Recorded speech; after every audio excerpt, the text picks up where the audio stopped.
अस्सलाम वालेकुम। हेलो बहनों और भाइयों, कैसे हैं आप लोग? मैं मुज़म्मिल मालिक अपने यूट्यूब चैनल पे आपके पास आपके सामने फिर एक बार हाजिर आया हूँ, उपस्थित हुआ हूँ। आज मैंने माँ की नसीहत नाम से एक बहुत ही बेहतरीन क़िस्सा आपके सामने लाया हूँ। उम्मीद करता हूँ आपको पसंद आएगा। आप इस वीडियो को आखिर तक देखें और आखिर में जो भी मैं नसीहत मेरे पहले के वीडियो की तरह करता हूँ, आखिर में नसीहत मेरी सुनिए, जो बहुत ही कारआमद होती है, फ़ायदेमंद होती है। तो क़िस्सा यूँ है कि एक नौजवान था एक गांव में, तकरीबन 21-22 साल का। वो कभी भी मस्जिद का रुख नहीं करता था। उसे मौलाना लोगों से, दीन से उसे कोई कनेक्शन नहीं था, कोई चाहत नहीं थी, किसी से मिलना-जुलना नहीं था। बस दिन भर मनमौजी करने का, खाने का, घूमने का, फिरने का। उसकी माँ हमेशा नसीहत करती थी कि कुछ काम नहीं तो कम से कम नमाज़ को जाओ, 5 वक़्त की नमाज़ पढ़ो, मौलाना लोगों के पास बैठो, कुछ नसीहत सीखो, मगर वो माँ की बात मानता नहीं था। एक रोज़ ऐसा हुआ कि वो माँ की नसीहत को तो मानता ही नहीं था। एक दिन एक मस्जिद के उनके मोहल्ले की जो मस्जिद थी, उसके जिसे दावती कहते हैं, इज़्नी कहते हैं, वो आया और उसने उसकी माँ को ये दावत दिया कि आज शाम में एक मौलाना बाहर से आए हुए हैं, बहुत अच्छे वाइज़ हैं, अच्छा बयान करते हैं, आप अपने बेटे को भेजिए। माँ ने कहा, अच्छा मैं कोशिश करती हूँ।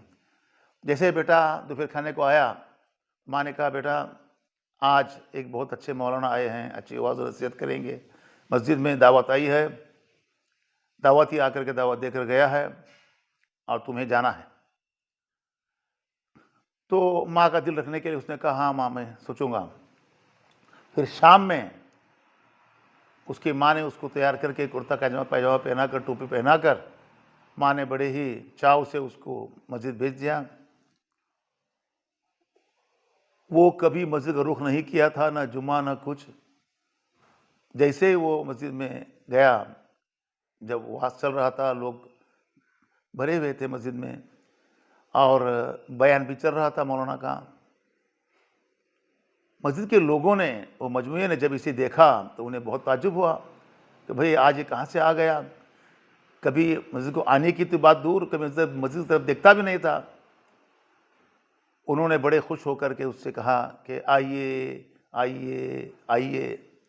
तो ये अंदर चला गया, उसको जगा करके दे दिए लोगों ने कि भाई आज पहली मर्तबा आया है, ऐसे आते रहे। फिर उससे कहा लोगों ने, बैठिए बैठिए बैठिए।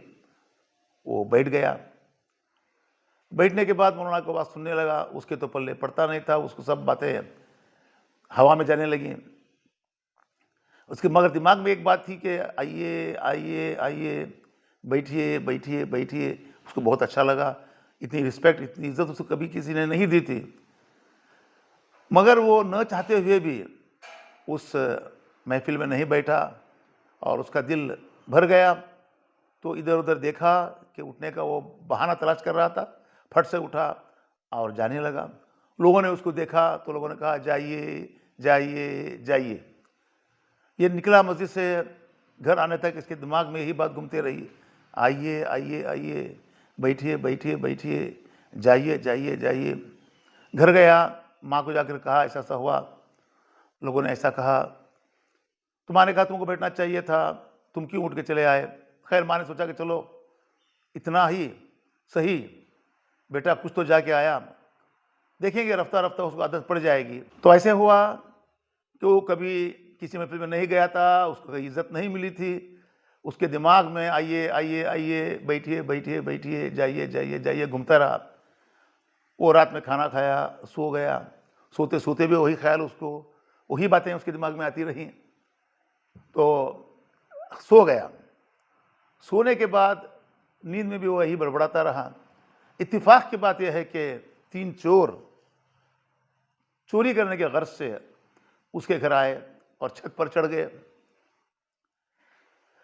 तीनों ही चोर छत पर चढ़े तो ये बड़बड़ा रहा था ख्वाब में, आइए आइए आइए की सदा उस चोरों के कान में पड़ी। उन्होंने समझा कि ये जाग रहा है, कोई हमें देख रहा है, तो उन्होंने इशारा किया आपस में कि ज़रूर हमें देख रहा है, इसलिए कह रहा है कि आइए आइए आइए। उन्होंने इशारतन आपस में इशारा कर लिया कि हम कुछ देर बैठेंगे, देखेंगे क्या होता है। तो वो लोग बैठ गए छत पर ही। तो इसने कहा बैठिए बैठिए बैठिए। अब तो उनको यकीन हो गया कि ये हमको देख रहा है और इसने बैठने के लिए भी हमको कह रहा है। अब उन्होंने सोचा कि ये पहचान लेगा, कल हमको पकड़वा देगा, पुलिस में जाएगा, या नहीं तो पंचायत बिठाएगा और हमारी पोल खोल देगा। इसलिए वो तीनों के तीनों छत पर से उतर के जाने लगे। तो इसने कहा जाइए जाइए जाइए। इतना सुनना था कि वो भागते हुए वहाँ से निकल पड़े और तीनों बहुत दूर जा कर के एक चौराहे पर, एक चबूतरे पर बैठकर उन्होंने ये आपस में गौर फिक्र किया कि अब इसने हमको पहचान लिया है, ये कल क्या करेगा, हमारे साथ क्या सुलूक करेगा। तो तीनों ने अपनी अपनी राय दी। आखिर में उन्होंने ये तय किया कि क्यों ना हम कुछ रकम उसको दे करके उसका मुंह बंद कर दें। तो उन्होंने ये सोच करके सुबह वो 9 बजे निकलता था अपने घर से, ये तीनों एक थैली के अंदर कुछ अशरफियाँ, कुछ पैसे, कुछ रकम, आज के हिसाब से रकम कहिए, रुपये कहिए, पैसे कहिए, उस ज़माने में अशरफी कहते थे, अशरफियाँ उन्होंने थैली में डाल करके छोटी सी थैली में वो वहाँ पर गए। जैसा ही वो बाहर निकलने लगा, एक छोटा बच्चा खेल रहा था तकरीबन 6-7 साल का, उस बच्चे के हाथ में उन्होंने वो थैली दिए और कहा वो देखो घर से जो बाहर निकला है उसको थमा दो। कहा कि किसी अंकल ने दिया है, किसी ने दिया है। वो बच्चा लेकर गया और उसके हाथ में वो थैली थमा दिया। उसे बच्चा कौन दिया? उसने कहा मैं पहचानता नहीं, वो देखो वहाँ से मुझे दिया था उन्होंने, आपको देने के लिए कहा, मैंने आपको दे दिया। वो बच्चा भाग गया वहाँ से। इसने थैली देखा तो उसमें आवाज़ आती है, हिला के देखा, सोचा क्या करूँ, तो फिर अंदर चला गया। माँ के पास जाके कहा कि माँ ऐसा ऐसा हुआ, एक बच्चे ने मुझे थैली थमा गया है, पता नहीं क्या है इसके अंदर। माँ ने थैली लिया और खोल करके उसको थैली को निकाल करके देखा, थैली के अंदर से अशरफियाँ निकली। माँ बोली बेटे ये कौन दिया तुमने? मुझे नहीं मालूम। तो माँ ने कहा देखो बेटा, कल तुम वाज में गए थे ना, देखो अल्लाह ताला ने तुम्हारी कैसे मदद किया, इसीलिए मैं तुमको नसीहत करती थी कि तुम हमेशा मस्जिद को जाओ, मौलाना से करीब रहो, कुछ वाज से नसीहत की बातें सुनो, कुछ सीखो, देखो आज अल्लाह ने तुमको इनाम दिया है। तो इस तरह से वो पैसे उन्होंने रख लिए और माँ की नसीहत के मुताबिक इसके दिमाग में कुछ बातें ऐसी आईं कि ये हमेशा मस्जिद में जाने लगा, नमाज़ पढ़ने लगा। और देखिए भाइयों और बहनों, इसने अपना ये मामूल बना लिया कि सबसे पहले जाता था मस्जिद को और सबसे आखिर में आता था, यह सोच करके कि कहीं कोई ला करके मेरे हाथ में कोई थैली पे अशरफियाँ भरी हुई थैली मुझे थमा देगा, ये सोच करके वो आखिर में आता था और आहिस्ते आहिस्ते अपने घर पहुंच जाता था। तो कहने का मतलब यह है भाइयों बहनों कि माँ की नसीहत उसने माना और वो इस तरह से, उसको अशरफी वाली थैली तो हर बार नहीं मिली, मगर उसको अल्लाह ताला ने एक सही रास्ते पर चला दिया और वो नमाजी बंदा बन गया, नेकूकार बन गया और अच्छी ज़िंदगी जिया और माँ और बेटा मिल कर के बहुत अच्छी खुशहाल ज़िंदगी उन्होंने गुजारी।